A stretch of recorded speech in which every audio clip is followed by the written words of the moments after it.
Hello मेरे प्यारे बच्चों, कैसे हो आप सब।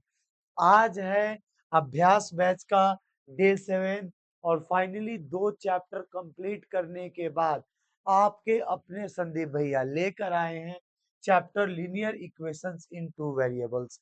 तो देखा है बच्चों आप लोगों ने 6 दिन की पढ़ाई में कैसे हमने 2 चैप्टर्स को बेहतर तरीके से कवर कर लिया। और आज के इस वीडियोस में बात करेंगे लीनियर इक्वेशंस इन टू वेरिएबल्स के बारे में। तो अंत तक वीडियोस में बने रहिएगा। तो हम इस वीडियोस में इस चैप्टर के पूरे बेसिक कॉन्सेप्ट्स और कुछ क्वेश्चंस लगा लेंगे। जो भी बच्चे अभी तक लाइव नहीं जुड़े हैं जल्दी से लाइव जुड़ जाइए। सारे बच्चे वीडियोस को कर दीजिए शेयर और इंस्टाग्राम पे भी शेयर वगैरह कर दो। चैनल को सब्सक्राइब नहीं किया तो सब्सक्राइब कर दो। बढ़ते हैं अगले टॉपिक की ओर। तो देखो मेरे प्यारे बच्चों, पहला टॉपिक आता है कि linear equation in two variable का मतलब क्या होता है। तो अगर आप सभी को पता हो, केवल अगर मैं वेरिएबल की बात करूं, वेरिएबल क्या होते हैं? जो चेंज होते रहते हैं,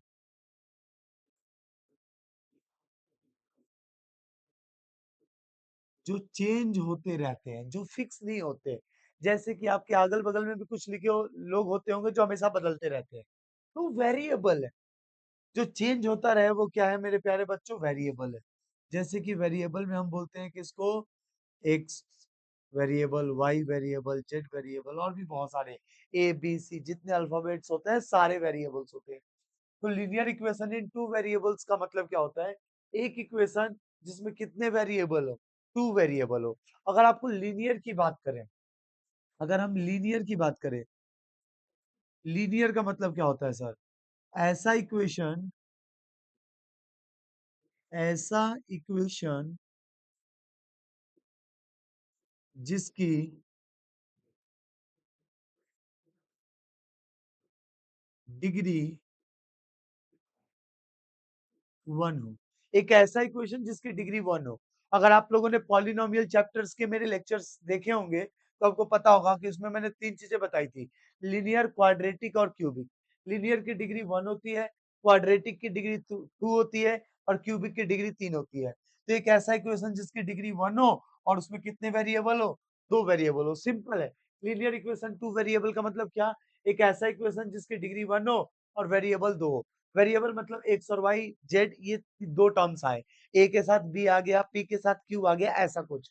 अब देखो बच्चों, linear equation in two variable एक ऐसा इक्वेशन होता है जिसके दो वेरिएबल्स होते हैं। कितने वेरिएबल्स होते हैं? 2 वेरिएबल्स होते हैं, जैसे कि एक्स और वाई। और ईच वेरिएबल हैज पावर 1, और हर वेरिएबल का पावर कितना होता है? 1 होता है। अगर यही चीज एक्स की पावर 2 आ जाए तो भाई ये लीनियर नहीं होगा, ये क्या हो जाएगा? क्वाड्रेटिक हो जाएगा। आप लोगों ने पिछले चैप्टर्स के लेक्चर्स मेरे सुने होंगे, तो आपको मैंने बताया था कि अगर एक्स की पावर एक से ज्यादा होती है तो उसे क्वाड्रेटिक बोलते हैं। अगर वही पावर 1 होती है तो उसे लीनियर बोलते हैं। क्लियर? अब लीनियर इक्वेशन का फॉर्म कैसा होगा sir? A X plus B Y plus C is equal to 0। अब इसमें 2 वेरिएबल आ गए मेरे प्यारे बच्चों। देखो, ये 2 वेरिएबल कौन है? एक्स एंड वाई क्या है?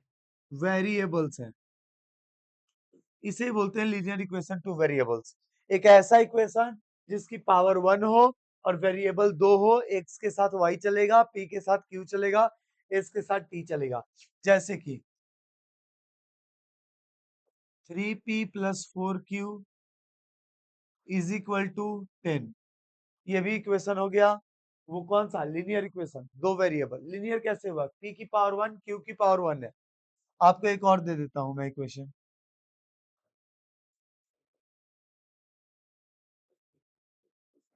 ये भी कितना इक्वेशन है?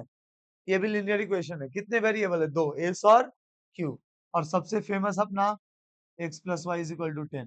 एक्स और वाई तो आपको सबसे ज्यादा देखने को मिलते होंगे इक्वेशंस में। तो ये 2 वेरिएबल्स वाले इक्वेशंस कुछ इस प्रकार होते हैं बच्चों। अब बढ़ते हैं अगले स्लाइड में। यहाँ तक उम्मीद है कि आप लोगों को क्लियर हो गया होगा। वीडियोस को अपने दोस्तों के बीच में शेयर करते रहिए बच्चों, शेयर करते रहिए। ज्यादा से ज्यादा बच्चे लाइव जुड़ जाओ, ज्यादा से ज्यादा मेरे प्यारे बच्चों लाइव जुड़ जाओ, ताकि पढ़ाने का माहौल बने और जोश आए। ठीक है? अब आता है master solution of linear equation. अब आपने लीनियर इक्वेशन लिखा, उसके सॉल्यूशन से आप क्या समझते हो, क्या मतलब होता है solution of linear equation?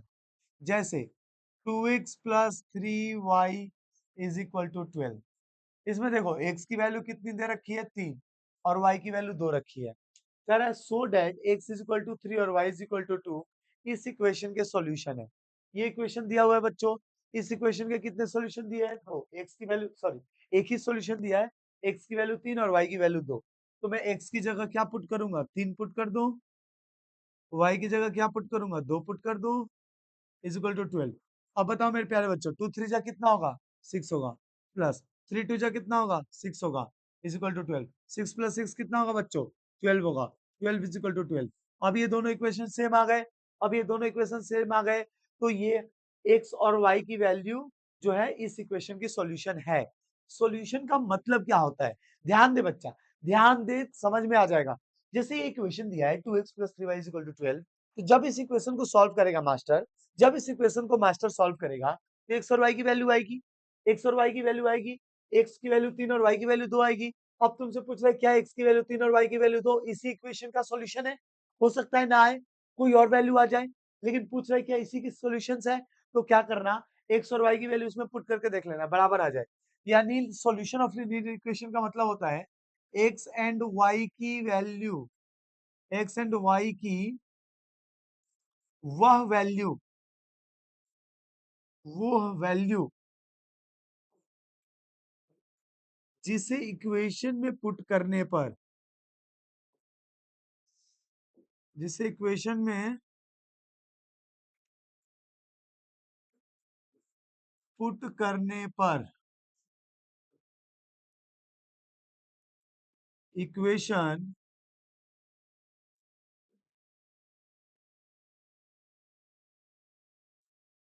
Satisfied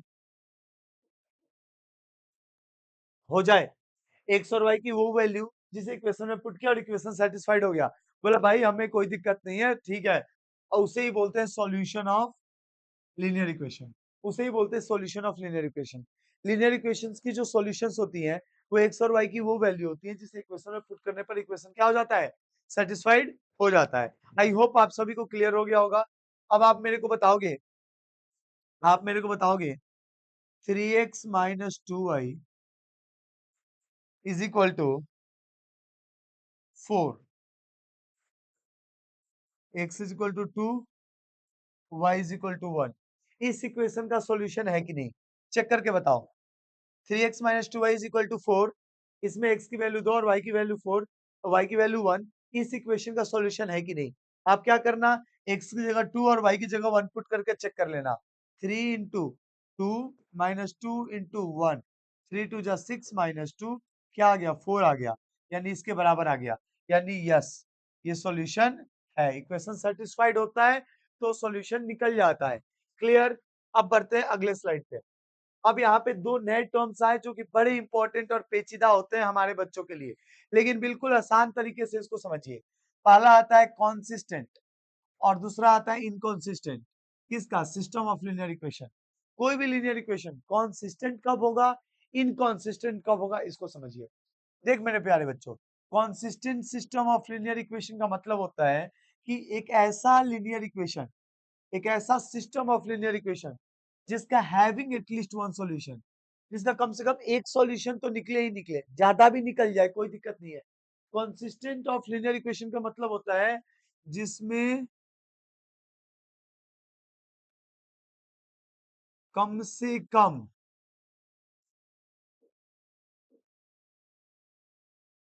x एवं वाई की एक वैल्यू निकल जाए। समझ रहे हो बच्चों? जैसे कि कोई इक्वेशन दिया है एक्स और वाई दो, मान लो कि कोई इक्वेशन दिया हुआ है, उसको आप सॉल्व कर रहे हो और उसमें एक्स और वाई की एक वैल्यू निकल के आ गई, तो वो बोलते हैं कॉन्सिस्टेंट। लेकिन इनकॉन्सिस्टेंट का मतलब क्या होता है कि a system of two linear equation, दो ऐसे लीनियर इक्वेशन जिसका कोई सॉल्यूशन ही ना निकले, हम उसको सॉल्व करें और उसका सॉल्यूशन निकले ही ना, तो उसे बोलते हैं लीनियर, इसको बोलते हैं inconsistent system of linear equation. उसको क्या बोलते हैं मेरे प्यारे बच्चों? Inconsistent system of linear equation. जैसे मैं तुम्हें फील कराता हूँ, जैसे अच्छा यहाँ पे क्या बोला है? System of two linear equation. Two linear equation मतलब एक लीनियर इक्वेशन के लिए नहीं, दो लीनियर इक्वेशन के लिए। जैसे मैं बोलूं x और y की वैल्यू 3 हो जाए और x माइनस वाई की वैल्यू भी 4 आ जाए, x माइनस वाई की वैल्यू 4 आ जाए, ठीक है? x, एक सेकेंड रुक जाओ, इसमें मैंने तो क्या करना है, ठीक है, क्लियर है। x प्लस वाई की वैल्यू 3 आ जाए और x माइनस वाई की वैल्यू 4 आ जाए। अब आप बताओ कि कौन x की मैं क्या वैल्यू रखूं जिसको जोड़ने पे 3 आए। जैसे मैं x की वैल्यू 1 लूं और y की वैल्यू 2 लूं, 1 और 2 जोड़ने पे कितना आएगा? 3 आएगा। 1 और 2 कितना आएगा? 3 आएगा। लेकिन वही वैल्यू 1 और 2 में से घटाऊंगा तो कितना आएगा? 4 आएगा। यानी x और y की वो वैल्यू। इस इक्वेशन का मतलब आपको दो इक्वेशन दे रखे हैं, इसमें x और y की वैल्यू वो वैल्यू जो दोनों इक्वेशन को सेटिस्फाइड कर दे। x एवं y की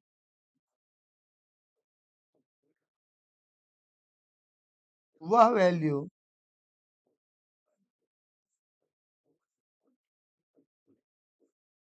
जो दोनों इक्वेशन को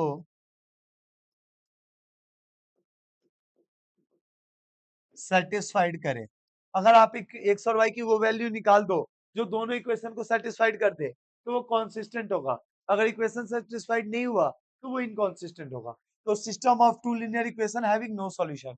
जनरली इनकॉन्सिस्टेंट जो इक्वेशंस होते हैं उनका हम सॉल्यूशन नहीं निकाल सकते, लेकिन जो कॉन्सिस्टेंट होते हैं उसके कम से कम एक सॉल्यूशन निकाल सकते हैं, ज्यादा से ज्यादा बहुत सारे सॉल्यूशंस निकाल सकते हैं।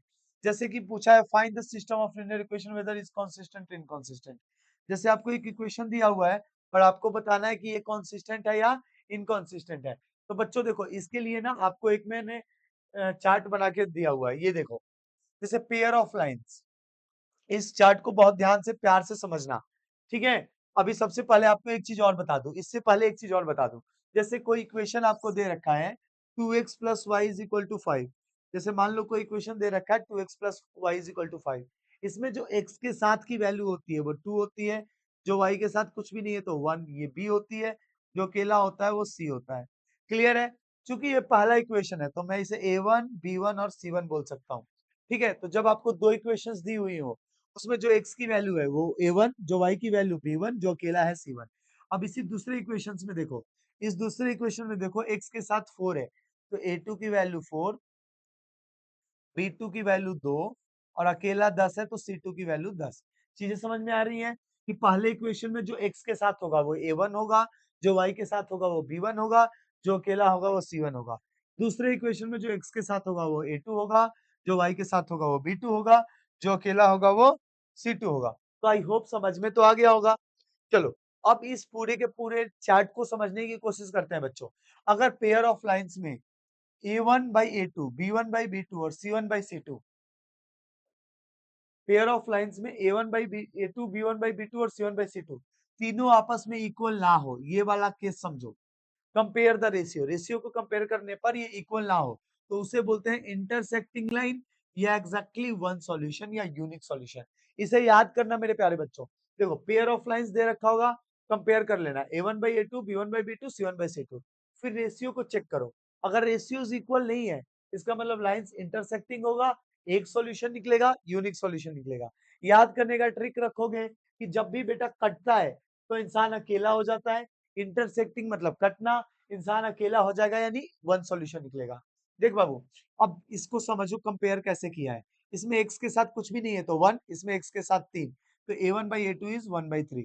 इसमें y के साथ -2 चेक करो, यहाँ पे y के साथ -2, y के साथ 4, b1 बाई b2 -2 अपॉन 4। यहाँ c 0 और यहाँ c -20 तो 0 अपॉन -20। अब आप इन दिए गए जो भी इक्वेशंस है इसमें चेक करो, ये वैल्यू ये वैल्यू ये वैल्यू इक्वल नहीं है। तो जब इक्वल नहीं होता है तो उसका ग्राफ जब हम बनाएंगे तो वो इंटरसेक्टिंग लाइन आएगी और वन सॉल्यूशन निकल के आएगा सामने। अब इस देखो, इस वाले इक्वेशन में देखो a1 की वैल्यू, ये a2 की वैल्यू, ध्यान से समझना, ध्यान से। ये a1 की वैल्यू, ये a2 की वैल्यू तो 2/4 आ गया। ये b1 की वैल्यू, ये b2 की वैल्यू 3/6 आ गया। ये c1 की वैल्यू, ये c2 की वैल्यू -9 अपॉन -18 आ गया। अब इसे कैंसिल आउट करूंगा तो 1/2, इसे कैंसिल आउट करूंगा तो 1/2, इसे भी कैंसिल आउट करूंगा 1/2, माइनस से माइनस कैंसिल, ये भी मैं कैंसिल होकर 1/2। तीनों वैल्यूज इक्वल आ गई। जब तीनों वैल्यू इक्वल आ गई तो इसे बोलते हैं कोइंसिडेंट लाइन, कोइंसिडेंट लाइन। और इसके सॉल्यूशन बहुत सारे निकलेंगे, infinitely many solution. Infinitely many solution का मतलब होता है एक्स और वाई की बहुत सारी वैल्यूज निकलेंगी। समझ में आया? एक्स और वाई की बहुत सारी वैल्यूज निकलेंगी। अब ये इक्वेशन देखो मेरे प्यारे नन्हे मुन्ने छोले भटूरे वाले बच्चों, एक्स की वैल्यू कुछ भी नहीं है 1, एक्स की वैल्यू 2, 1/2 1/2। यहाँ देख वाई के साथ 2, वाई के साथ 4, तो 2/4। यहाँ C1 जो अकेला होता है वो C होता है, जो अकेला होता है C होता है, ध्यान रखना। -4/-12, ये भी 1/2, ये भी कैंसिल कर दिया 1/2। दो वैल्यूज इक्वल आ गई, एक नहीं आई। जब दो इक्वल आती है एक नहीं आती है तो उसे बोलते हैं पैरेलल लाइंस, नो सॉल्यूशन। मेरे प्यारे बच्चों शॉर्ट तरीके से ध्यान रखना, जब तीनों वैल्यूज इक्वल ना हो तो intersecting line, one solution, unique solution, याद रखना। जब तीनों इक्वल हो कोइंसिडेंट लाइन, मैनी सॉल्यूशन। जब दो इक्वल हो एक इक्वल ना हो पैरेलल लाइन, नो सॉल्यूशन। तीनों के ग्राफ को मैं आप लोगों को दिखाता हूं कि कैसे बनता है। अब इसके ग्राफ को आराम से समझिएगा। देख बाबू, जब लाइंस इंटरसेक्टिंग होती है, कब लाइंस इंटरसेक्टिंग होती है? जब तीनों वैल्यूज आपस में इक्वल नहीं होते हैं। जब a1/a2 बराबर नहीं होता है b1/b2, बराबर नहीं होता है c1/c2। जब तीनों इक्वल नहीं होती है तो लाइंस इंटरसेक्ट करती हैं। लाइंस क्या करती है? इंटरसेक्ट करती हैं। और उस समय कितने सॉल्यूशन निकलते हैं? एक सॉल्यूशन निकलते हैं। ऐसा कब होता है सर? अगर आपको दो इक्वेशन दिया गया है, कितने इक्वेशंस? दो इक्वेशंस। जब आप उसको ग्राफ पे प्लॉट करोगे तो लाइंस कुछ इस प्रकार जाएगी, ये लाइन सीधी जाएगी और ये लाइन ऐसे जाएगी। और ये दोनों लाइन एक दूसरे को कितनी जगह पे काट रही है? एक जगह पे काट रही है। देखो काट कितनी जगह पे रही है? एक जगह पे। इसलिए इसे कहा गया इंटरसेक्ट कर रही है, इंटरसेक्टिंग लाइन है। और जहां पे कटता है वहीं पे क्या निकलता है? सॉल्यूशन है। कितनी जगह पे कटा? एक, तो कितना सॉल्यूशन? Solution is 1। बेटा ध्यान रखना, जहां कटता है वही सॉल्यूशन निकलता है, नहीं कटेगा सॉल्यूशन नहीं निकलेगा। अब देखो लाइंस पैरेलल, पैरेलल लाइंस कब होती है? जब दो वैल्यूज इक्वल होती हैं, a1/a2 बराबर होती है b1/b2, नहीं होती है बराबर c1/c2। इस केस में दो वैल्यूज इक्वल होती है, तीसरी इक्वल नहीं होती है।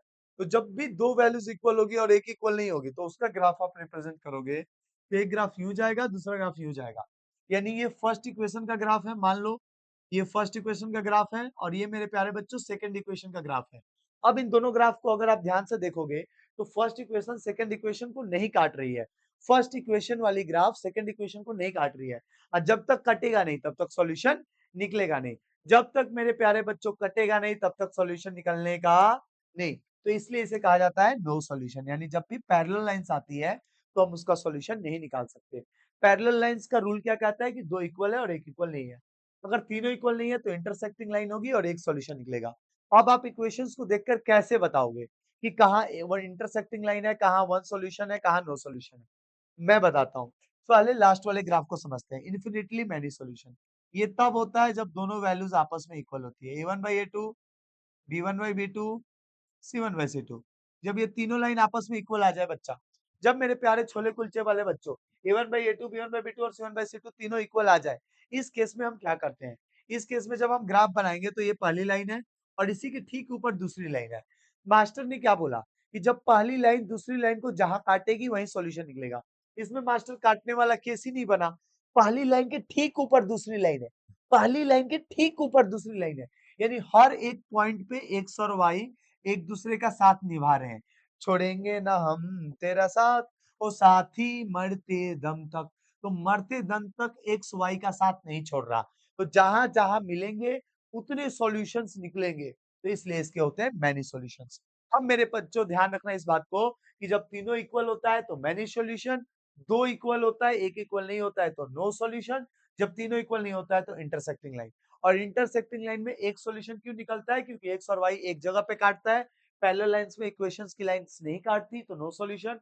और इसमें हर जगह छोड़ेंगे ना हम तेरा साथ हो साथी मरते दम तक, मरते दम तक नहीं, जन्मों जन्म तक, जन्मों जन्म नहीं, सात जन्म तक। तो ये सात जन्म तक साथ साथ चलेगा।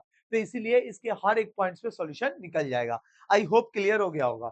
अब मेरे बच्चों जो पिछले क्वेश्चन में एक लॉलीपॉप दिया था हमें, ये लॉलीपॉप दिया था कि बताओ कि कॉन्सिस्टेंट होगा या इनकॉन्सिस्टेंट होगा। कॉन्सिस्टेंट क्या कहता है? कॉन्सिस्टेंट कहता है कि कम से कम एक सॉल्यूशन निकले। और एक सॉल्यूशन कब निकलता है? जब a1/a2 does not equal to b1/b2 does not equal to C1/C2। लेकिन ऐसा थोड़ी बोल रहा है कि एक ही सॉल्यूशन निकले, एटलीस्ट वन सॉल्यूशन का मतलब या तो एक निकले नहीं तो बहुत सारे निकले। बहुत सारे कब निकलेंगे? A1/A2 B1/B2 बराबर C1/C2। यानी या तो दोनों बराबर हो या तो सॉरी तीनों बराबर ना हो या तो तीनों बराबर हो। इस केस में लाइन कैसी हो जाती है? इस केस में लाइन हो जाती है कॉन्सिस्टेंट। कैसी हो जाती है? कॉन्सिस्टेंट। और इनकॉन्सिस्टेंट का मतलब क्या होता है? इनकॉन्सिस्टेंट का मतलब क्या होता है? इसका मतलब होता है A1/A2 बराबर B1/B2 नहीं है बराबर C1/C2। इस केस में हमें कोई सॉल्यूशन ही नहीं निकलता, नो सॉल्यूशन होता है। नो सॉल्यूशन मतलब x और y की कोई वैल्यू निकल ही नहीं सकती। तो ये तब होता है जब दो इक्वल हो और एक इक्वल ना हो। अब आइए इस क्वेश्चन पे ट्राई मारते हैं। इस क्वेश्चन में अगर आप ट्राई मारेंगे, इसे मिटा दिया जाए, तो हम पहले निकालेंगे A1/A2। क्या निकालेंगे मेरे बच्चों? A1/A2। तो अब आप चेक करो मेरे प्यारे बच्चों, A1 की वैल्यू देख पा रहे हो आप 2 है और A2 की वैल्यू देख पा रहे हो 4 है। कैंसिल आउट कर दो 1/2। अब B1 की वैल्यू अगर आप देख पा रहे होंगे और B2 की वैल्यू, तो B1 की वैल्यू y के साथ कुछ नहीं है तो 1 है। देख ले भाई, देख ले, ऐसे तो हवा में मत बात कर। y के साथ कुछ नहीं है तो 1 है। तो B1 की वैल्यू 1, इधर y के साथ कुछ भी है तो 2 है, तो 1/2। अब C1/C2, C1/C2, इधर C1 जो अकेला है, अकेला कौन है? 5, C2 10, 5/10 कैंसिल आउट करने के बाद 1/2। अब आप चेक करो A1/A2 B1/B2 C1/C2 तीनों आपस में इक्वल है। तीनों आपस में इक्वल है। जब तीनों इक्वल होता है तो केस क्या कहता है? कॉन्सिस्टेंट। केस कहता है कॉन्सिस्टेंट। अब बताओ find the system of linear equation whether it is consistent या इनकॉन्सिस्टेंट।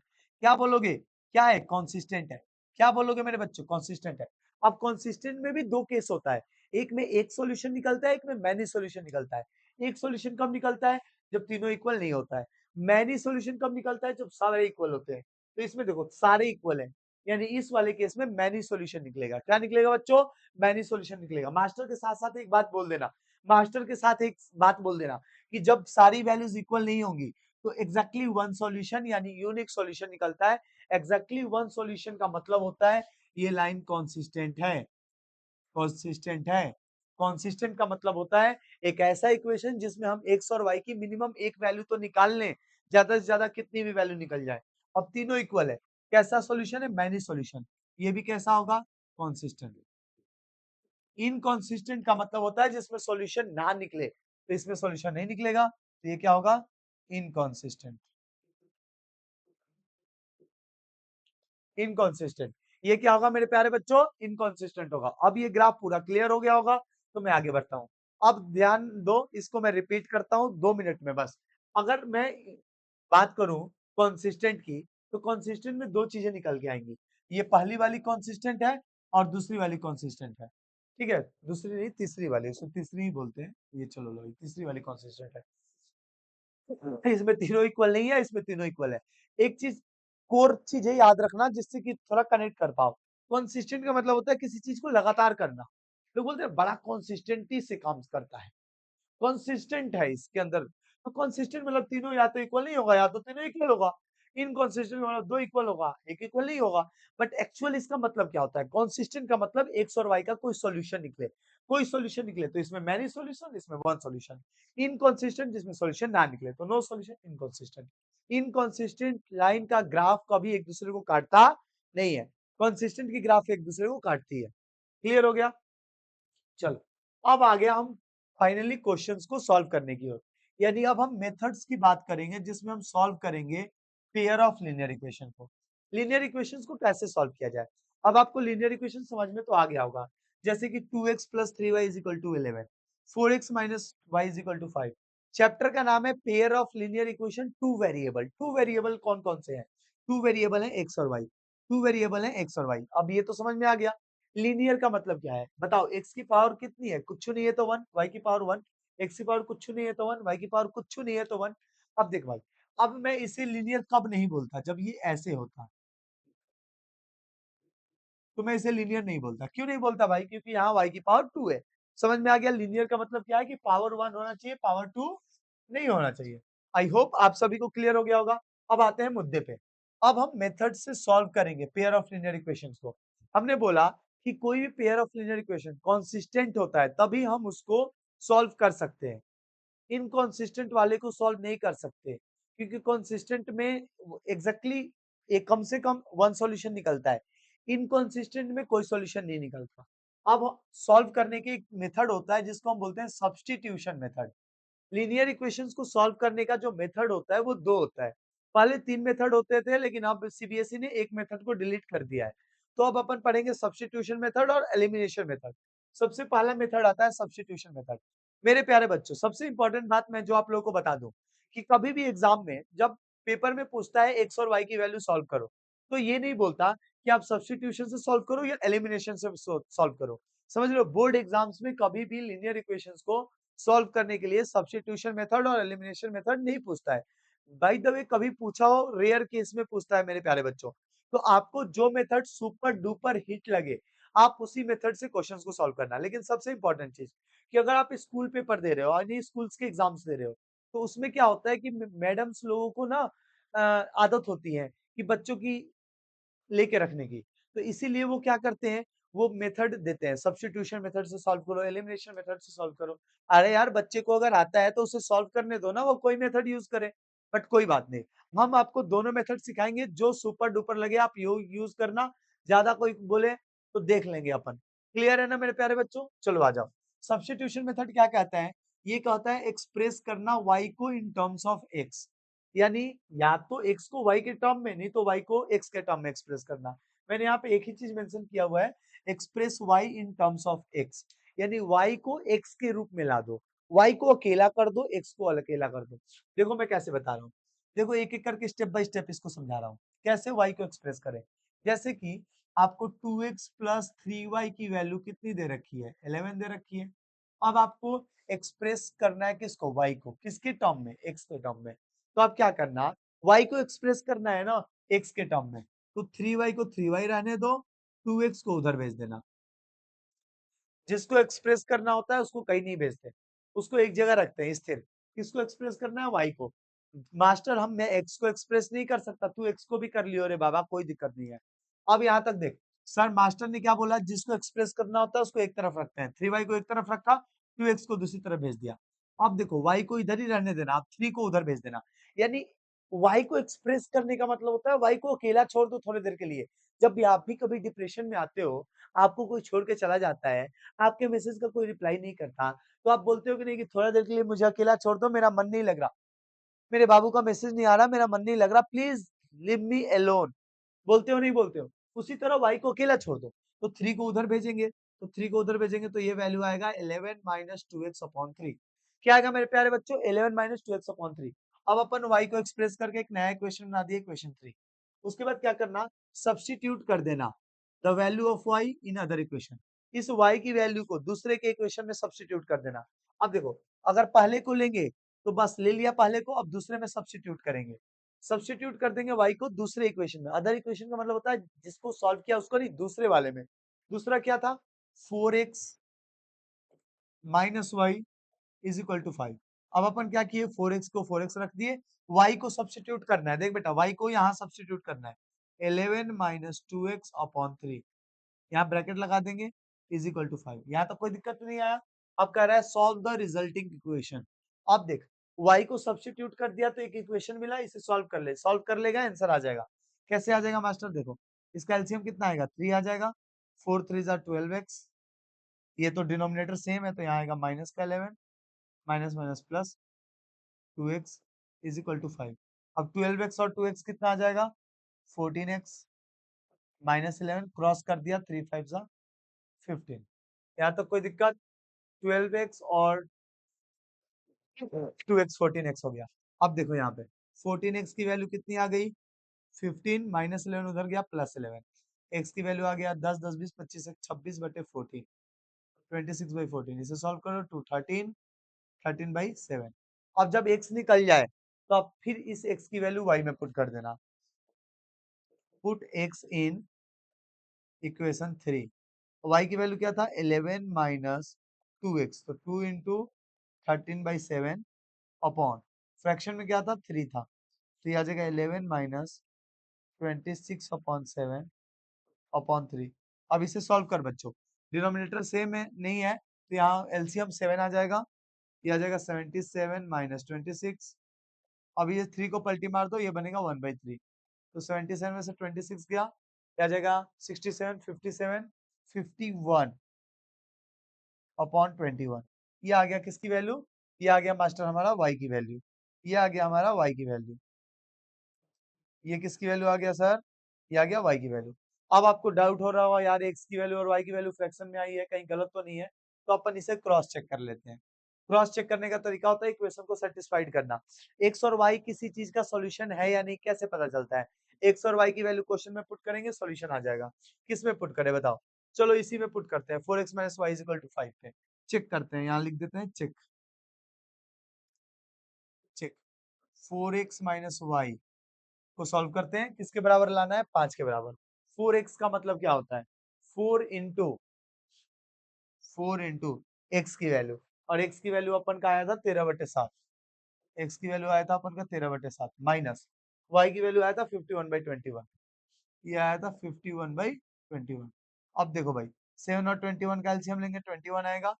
अब ये आ गया 7 3 जा 21, तो 13 4 जा 52 पहले से है, और 52 को 3 से मल्टीप्लाई कर दो, 156 माइनस ये कितना आया 151। 156 में से 151 गया, कितना आएगा बच्चों? 105 अपॉन 21। कैंसिल आउट करो, कितना आ गया? 5।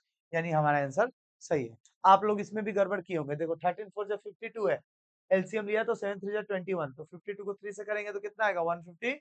156 में से 51 गया, 105 अपॉन 21, आंसर आ गया 5।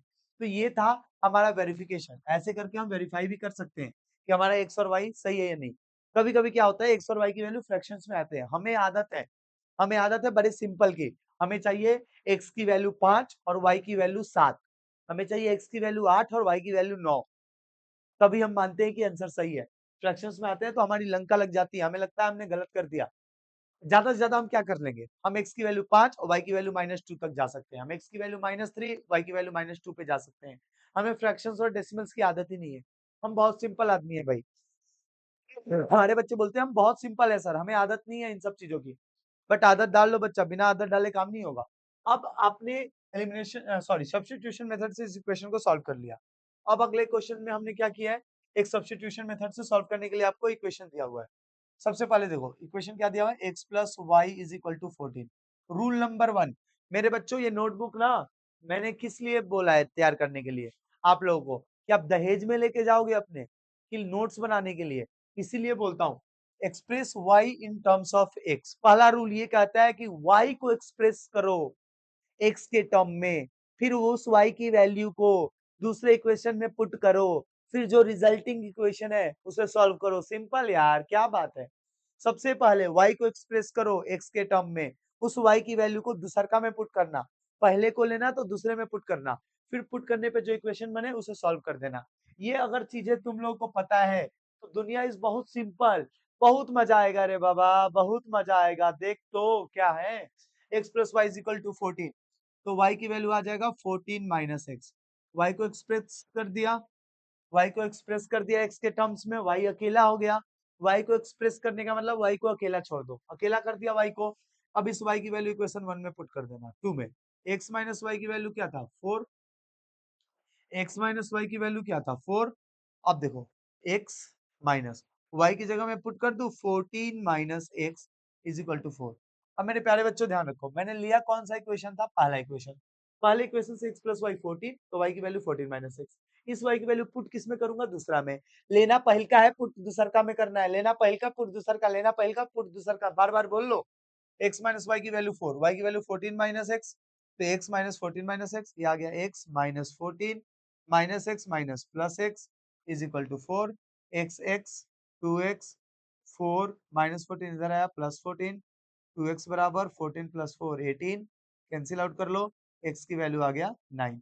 जब तुम्हें x मिल गया, रिजल्टिंग इक्वेशन सॉल्व करना था, x मिल गया, तो इस x की value put x in equation 3, put x in equation 3।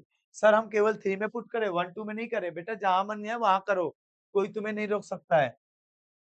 तुम्हें कोई नहीं रोक सकता रे बाबा, तुम्हें जहां मन वहां इक्वेशन पुट करो। y की वैल्यू आ गया 5।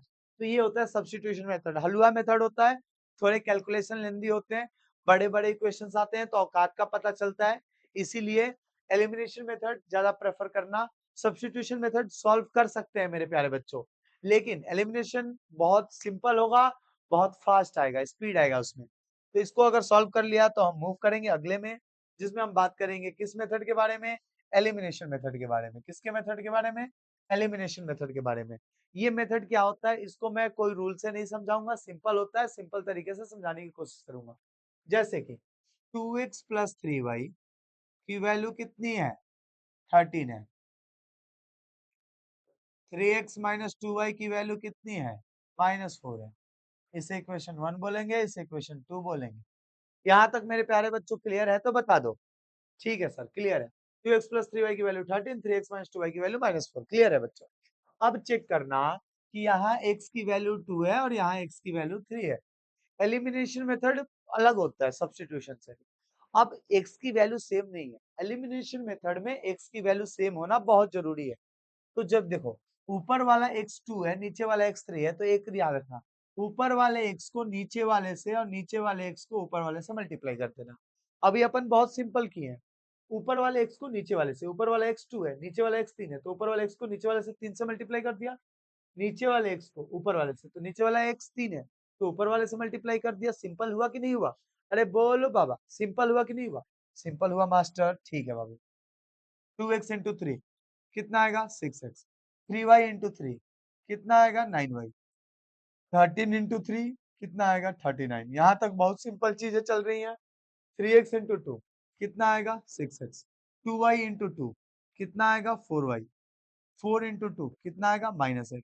अब ध्यान रखो, अब तुम्हारा x इक्वल आ गया, लेकिन एक गड़बड़ तुम लोग हमेशा करते हो। जैसे मैंने बोला ऊपर वाले x को नीचे वाले से, नीचे वाले x को ऊपर वाले से, ऊपर वाला x को नीचे, नीचे कितना था? 3, नीचे वाला x को ऊपर, ऊपर कितना था? 2, मल्टीप्लाई किया। लेकिन आप केवल x को मल्टीप्लाई करते हो, ये दो टर्म्स को छोड़ देते हो। नहीं बाबू, आप कोई कांड करते हो, आप कोई कांड करते हो बेटा, मान लो लेट सपोज आपने कोई कांड कर दिया, तो आपका छोटा वाला भाई क्या करता है? ब्लैकमेल करता है आपको कि भाई समोसे लाए तो मेरे को भी ला के खिलाओ। अगर उसको नहीं खिलाओगे तो बता देगा वो, बताएगा नहीं बताएगा? और जब उसको मोबाइल चाहिए होगा तो मोबाइल आप दिलवाओ, नहीं तो बता देगा कि तुम कर रहे थे गुलू गुलू किसी के साथ। तो वही चीजें हैं, जब आप इसको मल्टीप्लाई 3 से कर रहे हो तो आप सबको करो, इसको भी, इसको भी, इसको सबको रिश्वत दो, कोई नहीं मुंह खोलेगा। जब कोई मुंह नहीं खोलेगा तो बात बन जाएगी। अब देख बच्चों, सबसे पहली फुर्सत में साइन चेंज करेंगे। प्लस है तो माइनस, माइनस है तो प्लस, माइनस है तो प्लस। साइन चेंज करते समय ध्यान रखना कि आपको साइन इसका देखना है। 6x प्लस का था माइनस, 4y माइनस का था प्लस, 8 माइनस का था प्लस। जब एक बार साइन बदल जाता है तो चीजें बदल जाती हैं। जिस तरह किसी लड़की की शादी हो जाती है और वो मायके चली जाती है, मायके बोले तो अपने ससुराल चली जाती है, दोनों एक ही होता है। आई होप, मुझे तो पता नहीं है, आप लोगों को पता होगा जो लड़कियां देख रही होंगी वीडियो। तो जब चली जाती हैं तो उनका अब क्या होता है कि अपने जो ये भाई बहन का घर होता है वो अलग हो जाता है, अब वो किसी और की हो जाती है। उसी तरह ये नंबर भी है, ये पहले माइनस था लेकिन अब ये साइन बदल चुका है, अब ये किसी और का हो चुका है। वो गीत सुने हो ना, तुम किसी और के हैं फिलहाल, मैं तेरा हो जाऊं, वो वाला। तो ये किसी और का हो गया, 4y प्लस हो गया, 8 प्लस हो गया, तो 6x से 6x कट जाएगा क्योंकि प्लस और माइनस कट गया। अब देखो 9y प्लस का, 4y भी प्लस का, बोलोगे मास्टर कैसे? देख y 9y प्लस का, 4y पहले माइनस था लेकिन अब प्लस हो गया, तो प्लस प्लस प्लस होता है। 9 4 कितना हो जाएगा? 13y हो जाएगा। बोल बाबू कितना हो जाएगा? 13 हो जाएगा। अब भी देखो ये 39 प्लस का और 8 भी प्लस का, 8 माइनस का है, उसकी पास्ट मत देखो कि वो किसके साथ घूम रही थी, अपने प्रेजेंट पे ध्यान दो। कभी-कभी पास्ट देखने के चक्कर में फ्यूचर खराब हो जाता है। इसीलिए 8 पहले माइनस था, अब प्लस है, उसके साथ जाओ तो 39 और प्लस 8, 39 और प्लस 8 कितना आएगा? 47 आ जाएगा। तो y की वैल्यू अपन का आ जाएगा 47/33, 47/13, सॉरी बच्चों, 47/13। y की वैल्यू अपन का आ जाएगा 47/13। अब इस y की वैल्यू पुट कर देंगे इक्वेशन 1 में। Put y in equation 1, put y in equation 1। Equation 1 यहाँ क्या था? इक्वेशन ये 1 था 2x प्लस 3y की वैल्यू जो थी वो 13 के बराबर थी। अब 2x को 2x रहने दो, प्लस 3 को 3 रहने दो, y की वैल्यू हमने निकाला है 47/13 इज इक्वल टू 13। तो 2x को 2x रहने दो, 47 इंटू 3 करो, 47 इंटू 3 करोगे 7 3 जा 21, 7 3 जा 21, कैरी 1, 4 3 जा 12, 4 1 41/3, ये आ गया 13। यहाँ तक कोई दिक्कत है? कोई गिला नहीं है ना आप लोगों को? मल्टीप्लाई सही है, एक बार चेक कर ले, एक बार मल्टीप्लाई चेक कर लेते हैं। 6x माइनस 4y 9 4 13, ठीक है, ऑल गुड है, ऑल गुड है। 2x, अब ये 141/13 उधर गया तो माइनस का 141/13 हो जाएगा। अब इसका एलसीएम ले लो, 2x is equal to, LCM आ जाएगा 13, तो यहाँ 30 के नीचे कुछ नहीं है तो 1, तो 13 13 जा 169 माइनस 141। एलसीएम लेने भी नहीं आ रहा तो बाबू पढ़ाई लिखाई छोड़ के कटोरा ले लीजिए, ठीक है। 169 में से 141 गया, 51, 61, 27 कि 28, ये आ जाएगा, 9 में से 1 गया 8, 6 में से 4 गया 2, 28/13। ये कट जाएगा 2 से 14 बार में, तो x की वैल्यू आ जाएगा 14/13। x की वैल्यू कितना आ जाएगा 14/13। अब y की वैल्यू 47/13 और x की वैल्यू 14/13। फ्रैक्शन में आ गया, डाउट लग रहा है मास्टर कहीं गलत हो गया तो पुट कर दे इक्वेशन में, पुट करके क्रॉस चेक कर लो। 3x यानी 3 इंटू x की वैल्यू कितना था सर 14/13। बेटा चेक करने में कौन सा शर्म है, 2 इंटू y की वैल्यू कितना था मास्टर 47/13। चल भाई 14 3 जा 42/13, 47 2 जा 94/13।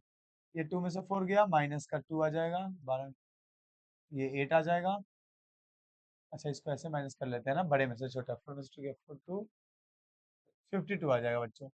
ये आ जाएगा माइनस का 52/13, कैंसिल आउट कर दो, कैंसिल आउट करने पे -4 जो कि इक्वल है, इसका मतलब हमारा आंसर सही है। तो सब्स्टिट्यूशन मेथड और एलिमिनेशन मेथड में ध्यान रखना, सब्स्टिट्यूशन में y को x के टर्म में एक्सप्रेस करना होता है, एलिमिनेशन में वैल्यूज इक्वल करने होते हैं। जब एक बार आंसर आ जाए, डाउट हो तो आप यहाँ से क्रॉस चेक कर लीजिएगा, क्रॉस चेक कर लोगे तो आपको आइडिया लग जाएगा कि आपका आंसर सही है या गलत है। इसी पे एक क्वेश्चन और करेंगे एलिमिनेशन मेथड का, ठीक है, तब आगे बढ़ेंगे।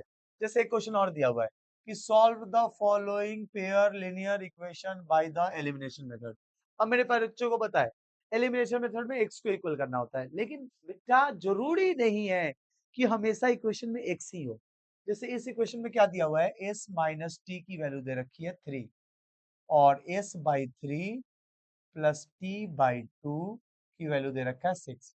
अब सबसे पहले इसे आप क्या करेंगे, एक सिंपल मेथड में चेंज कर लेना।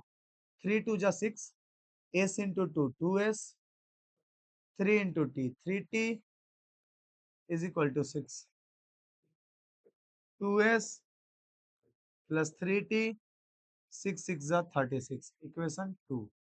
और ये बना इक्वेशन 1। पहले तो इक्वेशन को अच्छे फॉर्म में ले आए, क्योंकि ये फ्रैक्शन में था तो चलो हमने इसे क्या कर दिया, एक सिंपल लाइन में ले आए।